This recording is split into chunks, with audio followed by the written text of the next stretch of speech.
প্রশ্ন, বর্তমানে আর্সেনিকযুক্ত টিউবওয়েল বসানো সময় গোবর দেওয়া হয়, তাহলে ওই টিউবওয়েলের পানি খাওয়া কি জায়েজ হবে? খুব সুন্দর একটা প্রশ্ন এবং প্রয়োজনীয় প্রশ্ন। টিউবওয়েল বসানোর সময় যদি গোবর দেওয়ার দরকার হয়, পানি উত্তোলনের যে প্রসেস আছে সে প্রসেসের অংশ হিসাবে, প্রক্রিয়ার অংশ হিসাবে যদি এরকম করা লাগে, তাহলে সেই গোবর দেওয়ার পরে যে পানি উত্তোলন করা হয়, অনেক পানি তো ফেলে দিতে হয়, তারপরে না এক সময় পানি খায়, তাই না? যেহেতু পানি ফেলে দিতে হয়, ফেলতে ফেলতে ফেলতে ফেলতে যদি গোবরের গন্ধ আর না থাকে, ফ্রেশ পানি আসে, তখন ওই পানি খেতে কোনো অসুবিধা নাই।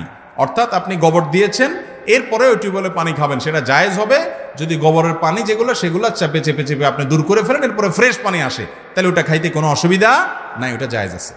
অনেক সময় দেখা যায় যে বেশ কিছুদিন পর্যন্ত গন্ধ থাকে, তো গন্ধ যদি আপনার ডাইরেক্ট গোবরের গন্ধ থাকে এবং গোবরের কোনো আলামত পানিতে থাকে, তাহলে সে পানি খাওয়া কি হবে না? জায়েজ হবে না।